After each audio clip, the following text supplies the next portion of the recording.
तब नंदी शिव जी के पास में आकर बैठ गया।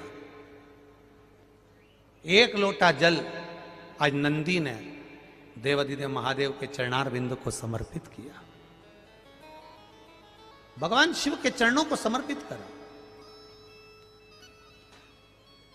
शिव जी जान गए नंदी कुछ पूछना चाहता। शिव जी ने पूछ लिया, नंदी, ए नंदी, क्या बात है? आज तू मेरे चरणों में जल चढ़ाकर बैठा है। आपको एक कथा में कहा था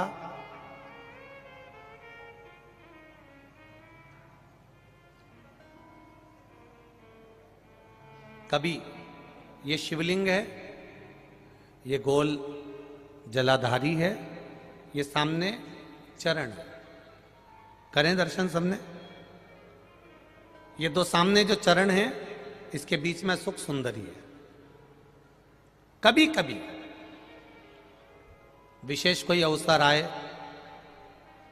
सोमवार की अष्टमी पड़ जाए या कोई विशेष प्रदोष का दिन पड़ जाए और आपको लग रहा हो कि मेरा महादेव को मैं जल चढ़ाते चढ़ाते इतना समय हो गया, मेरा महादेव नहीं सुन रहा, तब कभी कभी ऐसा मन में आए कि क्यों नहीं सुन रहा, तब लोटा भरकर जब जल लेकर जाओ, गणेश जी को चढ़ाया, अशोक सुंदरी को चढ़ाया, षडानंद कार्तिकेय को चढ़ाया, माँ जगत जननी जगदम्बा माँ पार्वती को चढ़ाया, वही जल ले जाकर बेलपत्री के वृक्ष पर चढ़ाया। शिव जी को अर्पण नहीं कर पाए।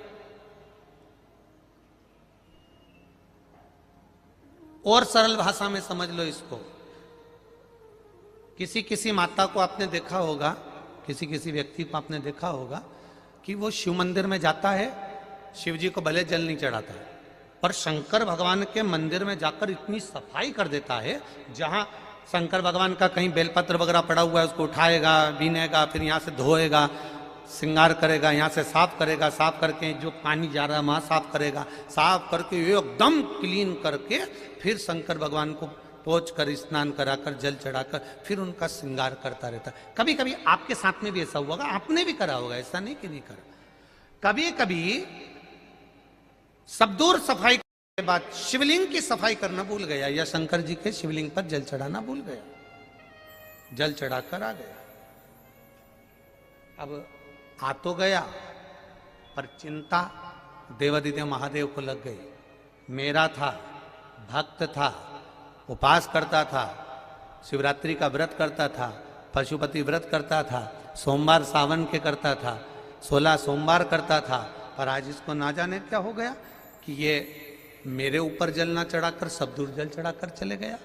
देवाधिदेव माता पार्वती जी से कह देते हैं, सुन पार्वती, अगर कोई भूलवश भी मुझ पर जल चढ़ाना भूल जाए और तेरे हस्त कमल पर जल चढ़ा कर जाए, तो पार्वती जितना फल मैं प्रदान करूं उससे दुगना फल तुझे प्रदान करना है। यह शिव कह रहा है। और इसका प्रमाण कहां पर मिलता है? इसका प्रमाण मिलता है महाभारत में, इसका प्रमाण मिलता है श्रीमद् भागवत कथा में। भीम, दुर्योधन और जरासंध तीनों ने तप करा। तीनों बैठे हैं अलग अलग शंकर भगवान का भजन करने के लिए, और तीनों शिव जी का भजन कर रहे हैं, तीनों शंकर भगवान का गुणगान कर रहे हैं, तीनों शिव जी का तप कर रहे हैं। और तप करते करते करते करते करते करते भीम को लग गई भूख, चले गया भोजन करने। जैसे ही भोजन करने गया तो कुछ खाने का तो मिला नहीं, केले के पेड़ पे से केला लिया या छील छील के खाकर फेंक दिया, बैठ गया। इतने में देवाधिदेव महादेव प्रकट हो गए, और महादेव प्रकट होकर तुरंत मेरे शंकर भगवान ने प्रसन्न होकर प्रकट होकर दुर्योधन और जरासंध को देखा और दोनों से पूछा, तुम्हें क्या चाहिए मांगो। दुर्योधन और जरासंध ने कहा, हमको 100 हाथियों का बल दे दो। शंकर भगवान ने कहा, 100 हाथियों का बल? तथास्तु। शंकर भगवान ने तथास्तु तो कह दिया, भीम बैठकर केला खा रहे थे और जरासंध और दुर्योधन जाते जाते हंस दिए। बताओ, इस खबड्डे को देखो, हप्सी को देखो, खाने के चक्कर में इसको आशीर्वाद नहीं मिला और हमको 100 हाथियों का बल मिल गया। किसी पर मत हंसना। दुर्योधन और जरासंध भीम पर हंसे थे और दुर्योधन और जरासंध भीम पर हंस दिए। भीम का मुंह उतर गया, चेहरा उतर गया, केला छोड़ा, भीम तप करने चले गया। तप करने गया तो भीम जान गया कि मैं अब तप करूंगा तो महादेव का नहीं करूंगा, पार्वती जी का करूंगा। अभी आपको कथा में कहा था कि केवल जलाधारी भी अगर आप स्पर्श कर कर बेलपत्री आदि कादिक जो निर्माल्य पड़ा हुआ है उसको उठाकर, बहुत बड़ा दोष है एक, शायद आपने भी जिंदगी में कभी करा होगा, अब कर दिया हो, अब मत करना। कौन सा दोष?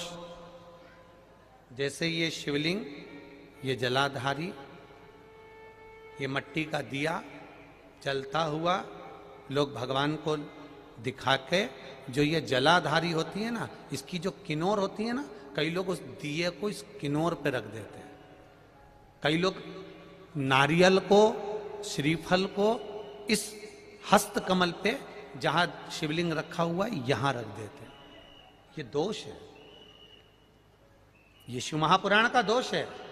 शिव पुराण कहती है अगर पशुपति व्रत कर रहे हो, आप कोई व्रत कर रहे हो, कोई कामना कर रहे हो, तुम्हारे पास में अगर श्रीफल, पशुपति व्रत करने के बाद 5वें दिन भी अगर तुम श्रीफल चढ़ा रहे हो तो वो श्रीफल ये जलाधारी पर नहीं रखना है। उस श्रीफल को भेंट के साथ में शंकर भगवान की जलाधारी शिवलिंग इसके ठीक सामने नीचे जमीन पर रखना है।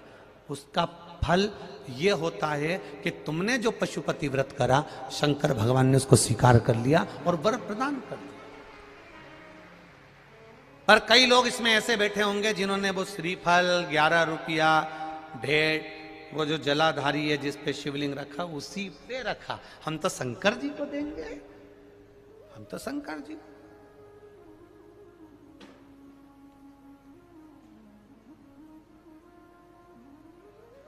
कई लोगों की आदत रहती है, नी मैं तो कथा आगे बैठ के ही सुनूंगी, चाहे कुछ भी हो जाए।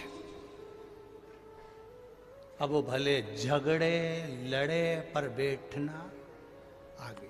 अब ईमानदारी से बताओ, कथा तो कथा है, पूरी रोड पे लोग हैं, पूरे पंडाल में, पूरे गांव में लोग हैं। ये कथा की आवाज जहां तक तुम्हारे कानों में जा रही होगी, कथा और गंगा ये दो ऐसी हैं कि मरते समय तुम गंगा के घाट नहीं जाते हो। हमारे यहां शास्त्र कहता है कि मरने वाले व्यक्ति के मुख में गंगा का जल दिया जाता है। उसी तरह महादेव की कथा तुम कहीं पर भी बैठकर श्रवण कर लो, फल उतना ही मिलेगा जितना पंडाल में बैठकर मिलेगा, उतना ही प्राप्त हो।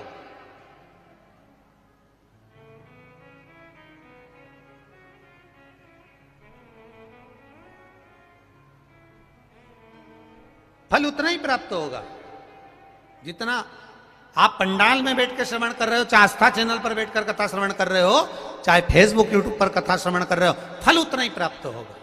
बस निवेदन केवल इतना है कि 3 घंटा जब कथा को श्रवण करो तो जैसे पंडाल में बैठकर मौन रहकर, चुप रहकर, आसन लगाकर, एक जगह बैठकर आनंद के साथ, ना खाना ना पीना, बस आनंद के साथ शिव महापुराण की कथा सुनते हो, ऐसे घर पर टकटकी लगाकर आस्था चैनल के सामने भी 1 बजे से 4 बजे तक मुझे महादेव को प्राप्त करना है, बस उसकी कथा श्रवण करना है, वो दिल लगाकर। यदि दिल लगाकर कथा सुन ली तो ये निश्चित है कि वो फल देगी जरूर। खाली न जाता कोई से तुम्हारे। दीनानाथ तू चुप हो जा, आप बोलो जरा, आप बोलो। खाली।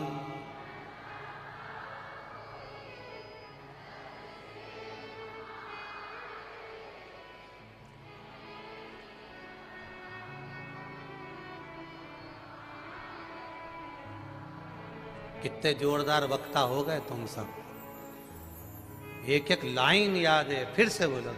खाली दर से तुम्हारे खाली ना जाता, दर से तुम्हारे